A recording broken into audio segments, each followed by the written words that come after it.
Assalamualaikum warahmatullahi wabarakatuh. Apa kabar teman-teman semua? Alhamdulillah, tetap semangat, Allahu Akbar. Hai solih-solihah, hari ini Bu Anjar akan menyampaikan sirah. Sudah siap untuk mendengarkan? Ya, Bu Anjar akan menyampaikan sirah tentang Nabi Nuh alaihi salam. Yuk kita dengarkan bersama. Nabi Nuh alaihi salam. Rasul pertama.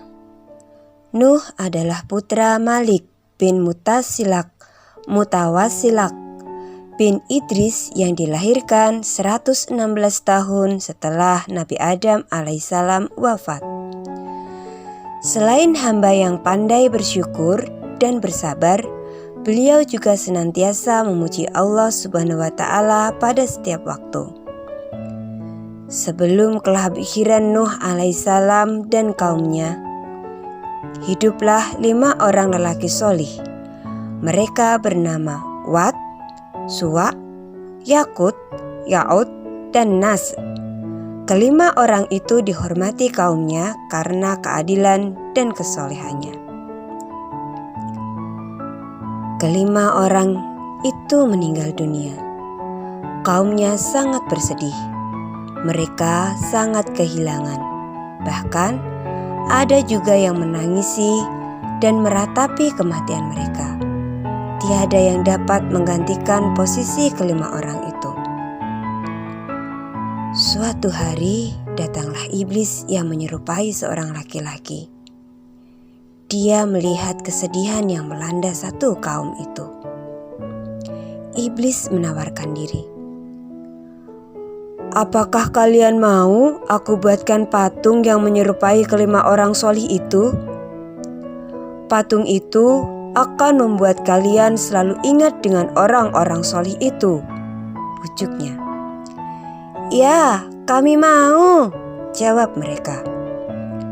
Orang-orang tersebut setuju dengan usul lelaki itu. Mereka sangat senang karena dapat selalu mengenang orang-orang solih tersebut, sehingga mereka semakin giat beribadah. Lelaki itu membuatkan 5 patung untuk mereka. Patung tersebut diberi nama sama seperti nama kelima orang solih itu. Tahun demi tahun terus berlalu, generasi demi generasi terus berganti. Patung yang tadinya hanya digunakan untuk mengenang kelima orang solih tersebut berubah menjadi benda keramat, diyakini sebagai Tuhan yang dapat mendatangkan kebaikan dan menjauhkan mara bahaya. Patung berhala yang pertama kali disembah adalah Wat. Kemudian disusul patung-patung berhala yang lain. Keadaan masyarakat mulai memburuk saat sebagian besar penyembah berhala tidak memiliki iman kepada Allah Subhanahu wa Ta'ala. Perbedaan si kaya dan si miskin terlihat nyata. Harta yang berlimpah telah membuat mereka sombong. Si kaya semakin semena-mena menindas orang-orang miskin. Si miskin bosan ditindas. Mereka membalas perbuatan orang-orang kaya tersebut. Pada saat itulah Allah Subhanahu wa Ta'ala mengutus Nabi Nuh alaihissalam ke tengah-tengah kaum itu. Bani Rasib nama kaum tersebut. Nabi Nuh alaihissalam menjadi rasul pertama yang diutus oleh Allah Subhanahu wa Ta'ala kepada kaum yang mempersekutukannya dengan berhala. Nabi Nuh alaihissalam mulai mengajak kaumnya untuk kembali menyembah Allah Subhanahu wa Ta'ala. Beliau menyeru mereka agar mau meninggalkan tradisi menyembah berhala, meninggalkan perbuatan keji dan jahat terhadap sesama manusia. Nabi Nuh alaihissalam berdakwah kepada kaumnya. agar kembali menyembah Allah Subhanahu wa Ta'ala. Ditunjukkannya segala kebesaran Allah Subhanahu wa Ta'ala, mulai dari penciptaan langit yang berlapis-lapis, bulan dan bintang yang bercahaya, dan matahari sebagai sumber pelita, pergantian malam menjadi siang, dan semua kenikmatan yang mereka rasakan merupakan tanda kebesaran Allah. Ternyata semua itu menuai ejekan dan hinaan dari para pemuka kaum penyembah berhala. Beliau bersabar dan terus mengajak kaumnya untuk menyembah Allah Subhanahu wa Ta'ala. Ajakan itu dilakukan secara sembunyi-sembunyi dan juga terang-terangan di depan banyak orang. Berbagai janji kenikmatan dari Allah Subhanahu wa Ta'ala seperti surga dan seisinya yang begitu menakjubkan telah disampaikan kepada kaumnya. Begitu juga dengan ancaman Allah Subhanahu wa Ta'ala bagi mereka yang ingkar kepadanya. Satu hari Nuh alaihissalam mendatangi kaumnya. Beliau berkata, "Kenapa kalian tidak bertakwa? Sesungguhnya aku ini seorang rasul kepercayaan yang diutus kepada kalian. Bertakwalah kalian kepada Allah dan taatlah kepadaku. Aku tidak meminta imbalan kepada kalian atas ajakan-ajakanku ini. Imbalanku tidak lain hanyalah dari Tuhan seluruh alam." "Apakah kami harus beriman kepadamu? Padahal pengikutmu orang-orang yang hina?" Begitu jawab mereka dengan angkuh. Mereka menolak sekaligus menghina Nabi Nuh alaihissalam. Sifat mulia yang Nabi Nuh miliki mampu membuat beliau bertahan menghadapi berbagai rintangan tersebut. Nabi Nuh alaihissalam telah berusaha mengajak mereka dengan berbagai cara. Semakin hari, mereka semakin ingkar. Kaum musyrik setiap saat menentang Nabi Nuh alaihissalam dan pengikutnya. Mereka juga mengancam akan mengerajam dan mengusir pengikut Nabi Nuh alaihissalam jika masih terus mengikuti ajaran beliau. Sejak saat itu, benih-benih kebencian mulai timbul di hati para pemimpin Bani Rasib. Mereka berusaha menentang dan menghalangi dakwah yang dilakukan oleh Nabi Nuh alaihissalam. Mereka tidak rela jika meninggalkan agama kepercayaan nenek moyang mereka. "Hai Nuh, kami tidak melihatmu kecuali hanya seorang manusia biasa seperti kami. Kami pun tidak melihat orang yang mengikutimu, melainkan orang yang hina di antara kami yang mudah percaya denganmu. Kami tidak melihat kamu memiliki sesuatu kelebihan apapun atas kami. Bahkan kami menganggapmu sebagai seorang pendusta." Nabi Nuh diam mendengarkan mereka. "Pengikut-pengikutmu itu adalah orang-orang yang bodoh. Mereka mengikutimu tanpa memikirkan dan mempertimbangkan. Seandainya agama yang kamu bawa itu adalah benar, kami akan menjadi pengemis juga, sama seperti pengikutmu itu," ujar pemimpin kafir yang lain dengan angkuhnya. Cacian demi cacian mereka lontarkan. Dan kemudian Nabi Nuh pun menjawab dengan tegas dan bijaksana. Sesungguhnya, Aku adalah pemberi peringatan yang nyata bagi kalian, agar kalian menyembah Allah. Aku benar-benar khawatir kalian akan ditimpa azab pada hari yang sangat pedih. Perdebatan Nuh dan para pemimpin kaum terus berlanjut.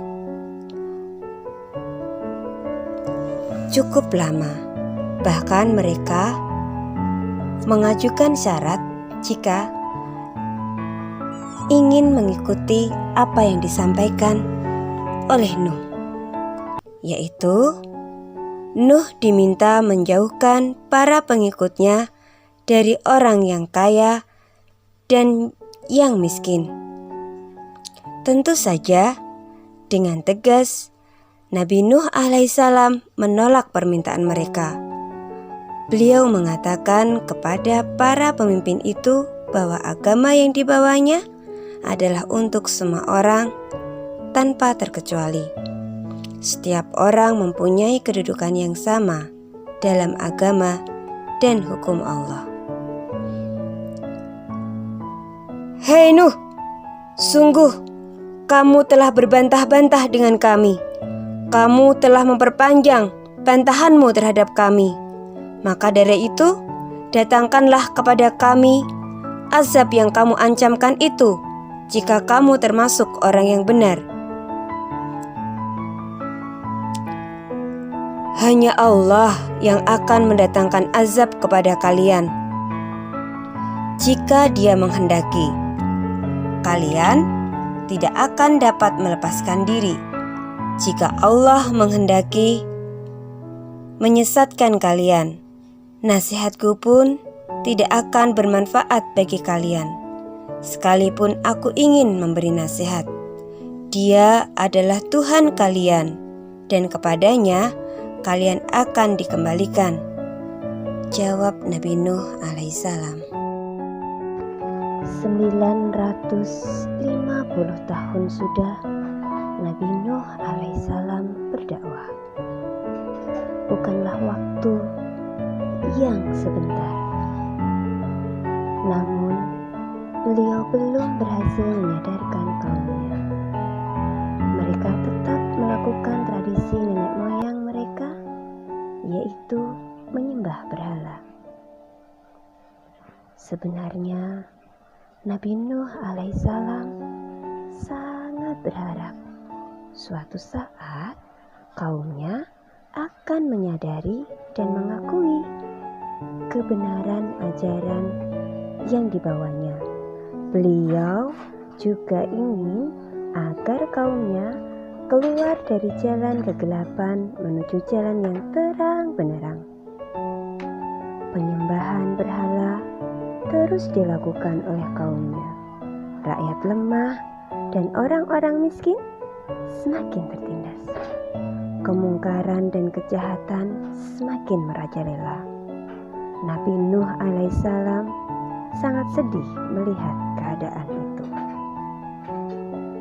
Suatu hari turunlah wahyu dari Allah Subhanahu wa taala kepada Nabi Nuh alaihissalam. Ketahuilah, tidak akan beriman di antara kaummu kecuali orang-orang yang benar-benar beriman saja.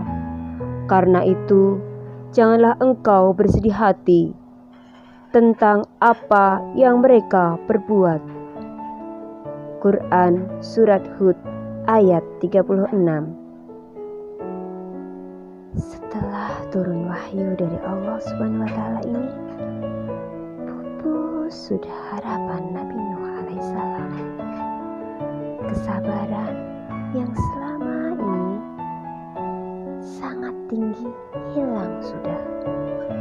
Dia tahu bahwa tidak ada seorang pun yang mampu memberikan hidayah kecuali Allah Subhanahu wa taala, yang dapat memberikan petunjuk kepada orang-orang yang dikehendakinya.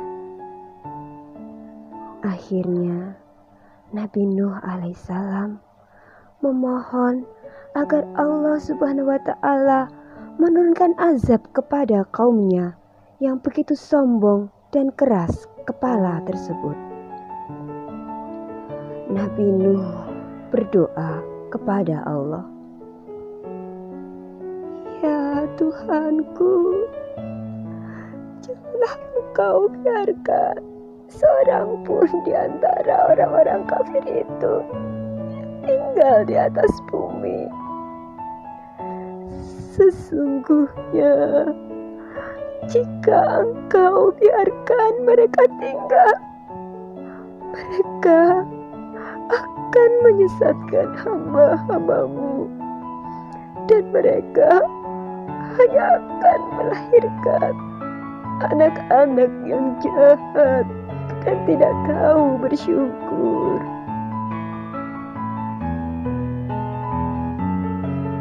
Allah Subhanahu wa Ta'ala mendengar doa Nabi Nuh alaihissalam.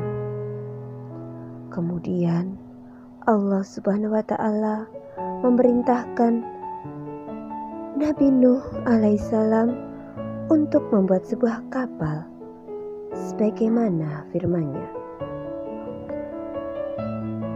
"Dan buatlah kapal itu dengan pengawasan dan petunjuk wahyu kami, dan janganlah engkau bicarakan dengan aku tentang orang-orang zalim. Sesungguhnya mereka itu akan ditenggelamkan." Quran Surat Hud ayat 37. Allah Subhanahu wa Ta'ala telah memerintahkan Nabi Nuh alaihissalam untuk membuat sebuah kapal. Kapal itu berukuran sangat besar. Belum pernah ada kapal yang besarnya sebanding dengan kapal Nabi Nuh alaihissalam. Nabi Nuh alaihissalam segera mengumpulkan pengikutnya. Mereka segera mengerjakan perintah itu bersama-sama. Siang dan malam mereka terus bekerja tanpa kenal lelah.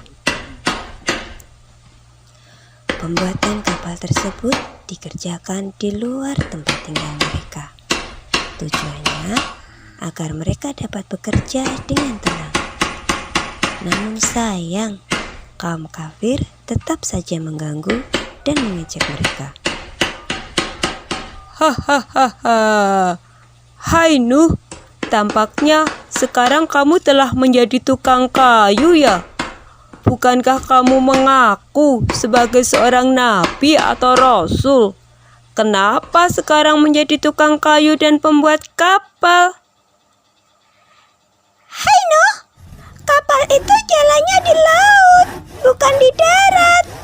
Bagaimana dia akan berjalan? Apakah kapal ini akan ditarik oleh sapi? Atau mungkin kamu mengharap angin untuk menarik kapalmu ke laut? Hahaha. Semua orang kafir yang ada di sana ikut mentertawakan Nabi Nuh alaihissalam. Orang-orang kafir itu terus mengejek dan mentertawakan Nabi Nuh alaihissalam dan pengikutnya. Setiap kali melewati Nabi Nuh alaihissalam dan pengikutnya yang sedang bekerja, kaum kafir itu selalu menyempatkan diri untuk mengejeknya. Suatu saat, orang-orang kafir tersebut kembali mengejek Nuh sambil tersenyum. Nabi Nuh menjawab ejekan mereka. "Jika kamu mengejek kami pun akan mengejekmu, sebagaimana kamu mengejek kami. Kelak, kamu akan mengetahui siapa yang akan ditimpa azab yang menghinakan dan kekal."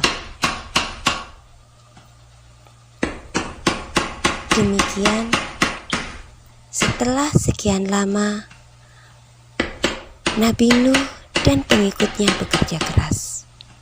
Kapal besar siap berlayar. Kapal itu mampu menampung pengikut setia Nabi Nuh alaihissalam dan berpasang-pasang hewan yang hidup di muka bumi.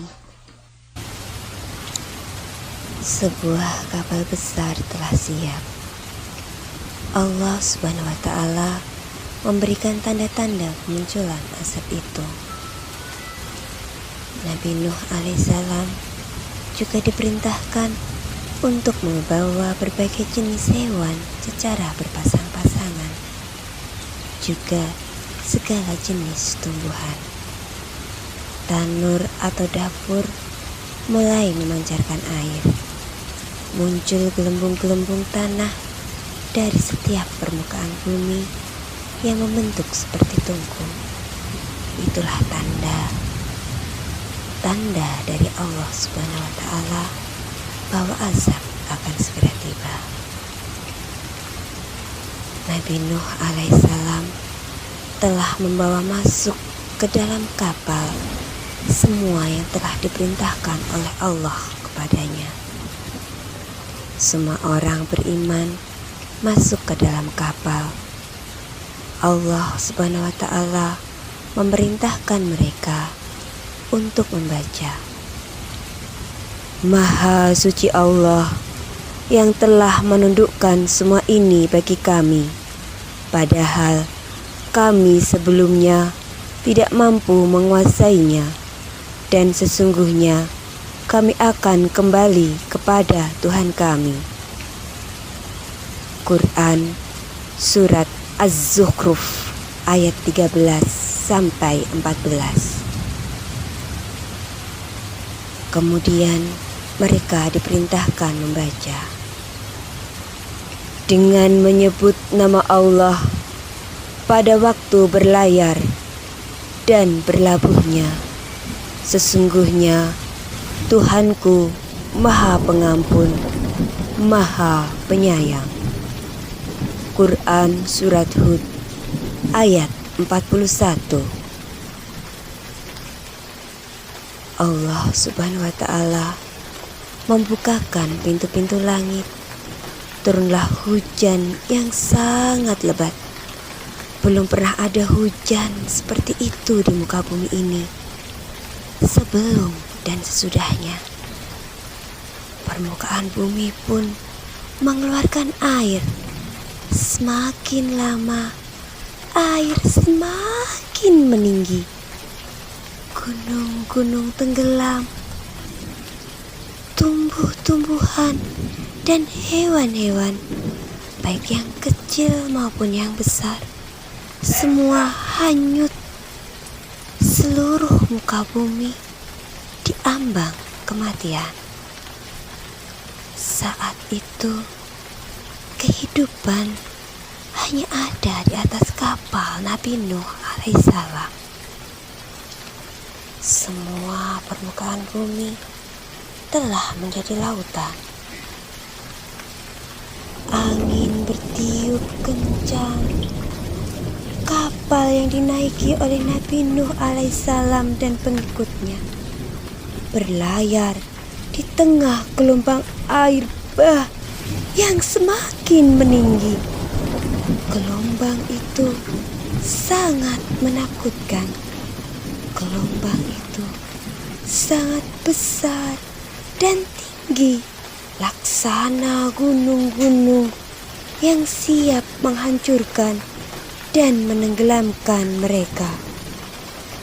Nabi Nuh alaihissalam memperhatikan kaumnya yang terombang-ambing di atas permukaan air.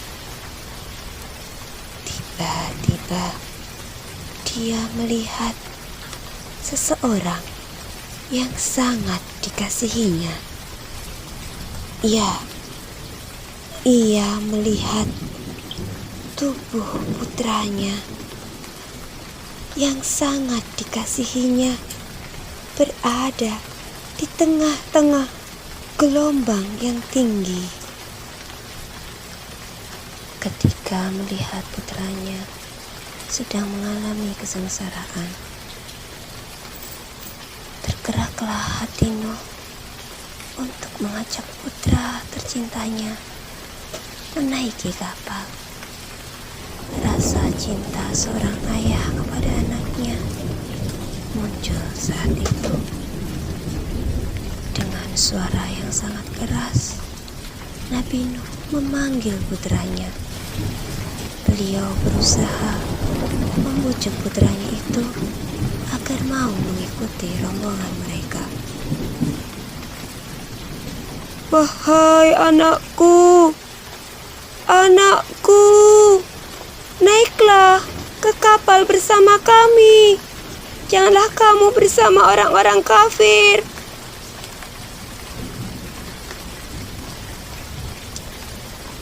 Tidak, ayah, tidak.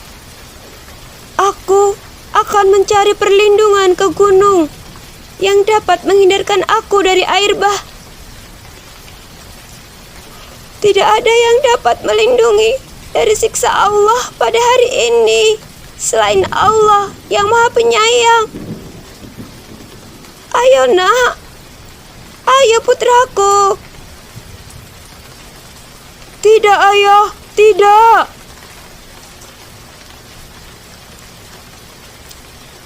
Beberapa saat setelah percakapan itu, hilanglah putra Nuh ditelan gelombang. Nabi Nuh berusaha menjatuh putranya di antara tingginya gelombang. Namun, beliau tidak dapat menemukannya. Beliau tidak dapat melihat putranya lagi. Hanya deburan ombak yang semakin lama semakin meninggi. Nabi Nuh alaihissalam bersedih. Putranya bersama dengan orang-orang kafir yang lain yang juga ingkar kepada Allah Subhanahu wa Ta'ala. Ikatan darah di antara mereka bukan jaminan sang putra menjadi pengikut setia. Itu semua adalah balasan di dunia terhadap perbuatan orang yang ingkar terhadap ajaran Nabi Nuh alaihissalam. Dan di akhirat kelak, Allah akan memasukkan mereka ke dalam neraka. Banjir besar menenggelamkan semua orang yang ingkar pada Allah Subhanahu wa Ta'ala. Tiada yang selamat dari air bah yang dahsyat itu kecuali atas kehendaknya. Teringat akan putranya, Nabi Nuh alaihissalam berdoa kepada Allah. Ya Tuhanku, sesungguhnya anakku termasuk keluargaku, dan janjimu itu pasti benar. Engkau adalah hakim yang paling adil. Allah Subhanahu wa Ta'ala menjawab permohonannya. Wahai Nuh, sesungguhnya dia bukan termasuk keluargamu, karena perbuatannya sungguh tidak baik. Oleh sebab itu, janganlah kamu memohon kepadaku sesuatu yang tidak kamu ketahui hakikatnya. Aku menasihatimu agar kamu tidak termasuk orang yang bodoh. Nabi Nuh memohon ampun atas kesalahan dan ketidaktahuan itu. Kapal Nabi Nuh berlayar di perairan tanpa tepi sampai Allah memerintahkan kepada langit berhenti mencurahkan hujan dan bumi tidak lagi mengalirkan air. Seiring surutnya air, kapal Nabi Nuh telah berlabuh di sebuah gunung yang bernama Gunung Judi. Semua orang yang beriman keluar dari kapal. Mereka bersyukur kepada Allah karena Allah masih memberikan kesempatan kepada mereka untuk hidup di dunia Sejarah bagai kembali ke masa Nabi Adam alaihissalam, saat bumi masih dihuni oleh anak cucu Nabi Adam saja. Nabi Nuh alaihissalam dan keturunannya menyebar hingga menjadi berbagai suku dan bangsa. Nabi Nuh terus berdakwah sampai Allah menutup usianya. Menjelang wafatnya, beliau mewasiatkan kepada anaknya 2 perintah. Yang pertama, melafal la ilaha illallah. Karena dengan keduanya, andaikan 7 lapis bumi, 7 lapis langit dijadikan satu dalam sebuah timbangan, dan yang sisi lain adalah kalimat la ilaha illallah, maka yang berat adalah la ilaha illallah. Yang kedua, lafal subhanallahi wa bihamdih, karena dengan itu merupakan penghubung segala sesuatu dan dengannya seorang makhluk diberi rezeki. Serta beliau melarang dari 2 hal, yaitu syirik dan sombong. Sirah tentang Nabi Nuh alaihissalam. Cukup lama ya beliau berdakwah, 950 tahun. Tapi pengikutnya hanya sedikit saja. Bahkan putranya tidak mau beriman kepada Allah Subhanahu wa Ta'ala. Semoga Allah memberikan keimanan kepada kita dan keistiqomahan dalam menjalankan ajaran Allah. Tadi teman-teman, cerita dari Bu Angger. Sampai ketemu kembali di lain kesempatan. Wassalamualaikum warahmatullahi wabarakatuh.